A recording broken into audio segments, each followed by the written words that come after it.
Yesterday, a missile hit an American tanker in Bahrain. Today, the story got bigger. The cost to charter a single supertanker just hit $420,000 per day. 2 months ago, that same ship cost $50,000. That is not a typo. That is an 8-time spike in 60 days, and it is still climbing. Ships are now running the Strait of Hormuz in complete darkness. AI's transponders switched off. No signal, no position. Just a 150,000-ton tanker disappearing into a war zone and hoping it comes out the other side. One already did it last night. More are doing it right now. And here is the detail that changes everything. While Iran is threatening to set fire to every ship that passes through the strait, Iran is simultaneously loading its own tankers at Karg Island. Right now. Today. 3 gas carriers confirmed in Iranian terminals on Monday. A supertanker spotted on satellite imagery loading Iranian crude. Iran cannot close the strait. Their own oil has to get out through it. The door they are threatening to lock is the only door they have. This is day 4 of Operation Epic Fury, and the shipping market is in completely uncharted territory. Here is everything that moved today. First, the insurance picture, because this is what is actually controlling whether ships move or sit. Every ship sailing through the Persian Gulf carries 3 layers of insurance stacked on top of each other, totaling $3.1 billion of coverage per vessel. On top of that, you need war risk insurance. Until February 28th, war risk for the Strait of Hormuz cost 0.2% of your vessel value. On AA, 100 million ship, that is $200,000. Expensive, but rate has now jumped to $100 million ship, now costs $1 million just for the war risk premium.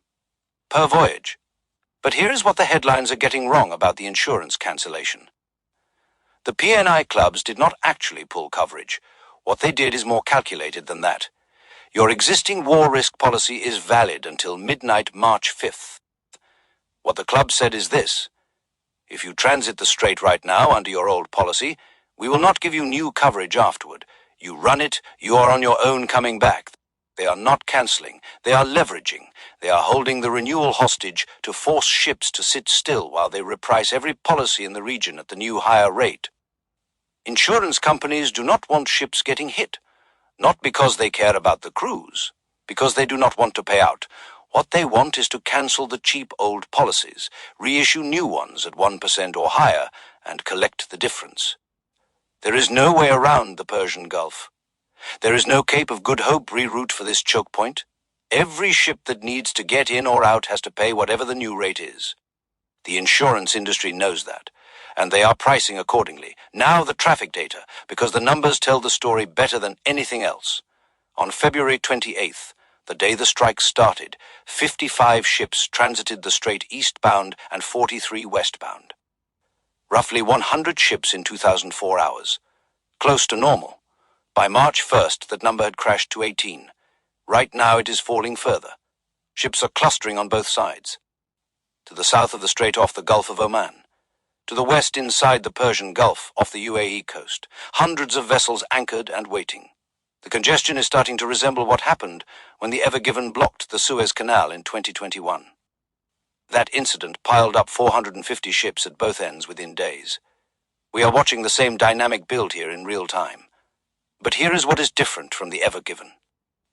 Some ships are not waiting. Last night, a tanker called the Polar, 150,000 tons of crude oil, switched off its AI's transponder and ran the strait in darkness. No signal, no position broadcast.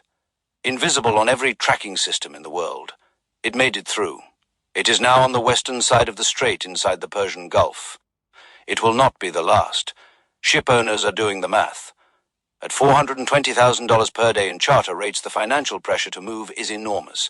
The longer a loaded tanker sits anchored, the more money the owner is losing. At some point, the money beats the fear, and when that happens, you switch off your AIs and you go. The GPS situation is making all of this more dangerous. Iran is running full-scale electronic jamming across the entire region.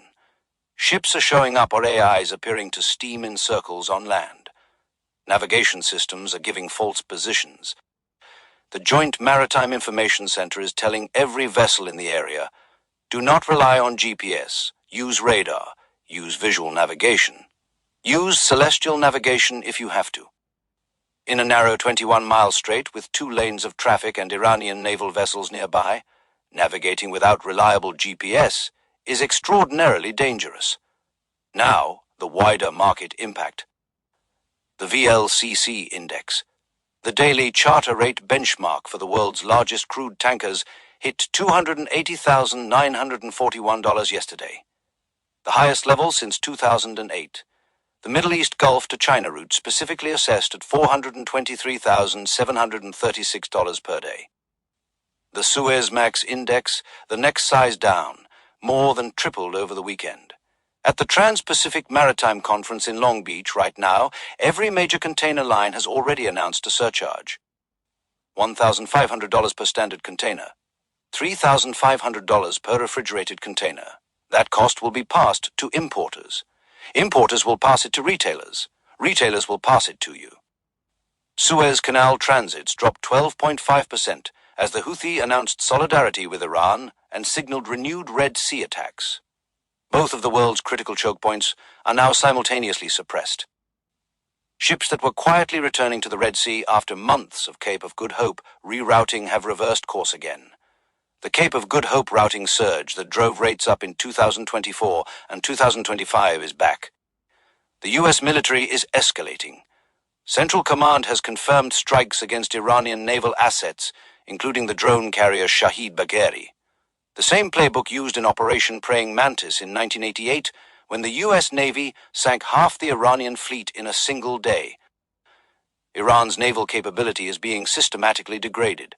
2 American aircraft carriers are in position, one in the Mediterranean, one in the Arabian Sea. The Iranian Navy is being put on the bottom, and China is watching all of this very carefully. 35% of all oil exiting the Persian Gulf goes to China. Beijing has publicly called on all sides to protect ships transiting the strait. That statement from China is not humanitarian. It is economic self-preservation.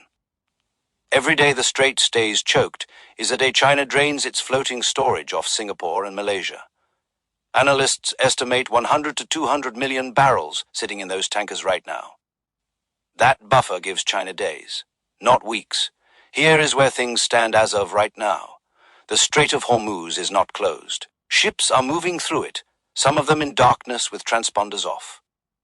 War risk insurance is being repriced from 0.2% to 1% and rising.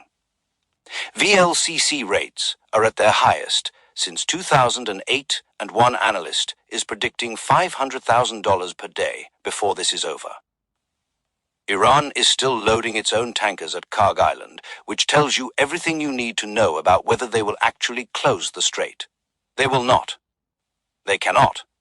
Their economy depends on the same door staying open. But the shipping industry is in a state it has not seen since the 1980s tanker war. Crews are being asked to sail through a war zone without GPS, without guaranteed insurance, without naval escort, and with Iranian missiles and drones overhead. The Joint Maritime Information Center risk level is critical. The highest it goes. The money will eventually force the ships through. It always does. The question is how many more get hit before that happens. We are watching every transit, every AI signal, every insurance update. And we will be back the moment anything changes. If this video is keeping you ahead of the most important shipping story in decades, hit the like button right now. Every like tells YouTube to push this to more people who need to understand what is happening. Subscribe and hit the bell. This story is moving every few hours and we are updating every time it does. Drop a comment. Do you think ships start openly transiting the strait before March 5th when the insurance deadline hits, or does the market freeze until new policies are issued? Tell us what you think. We will see you on the next update.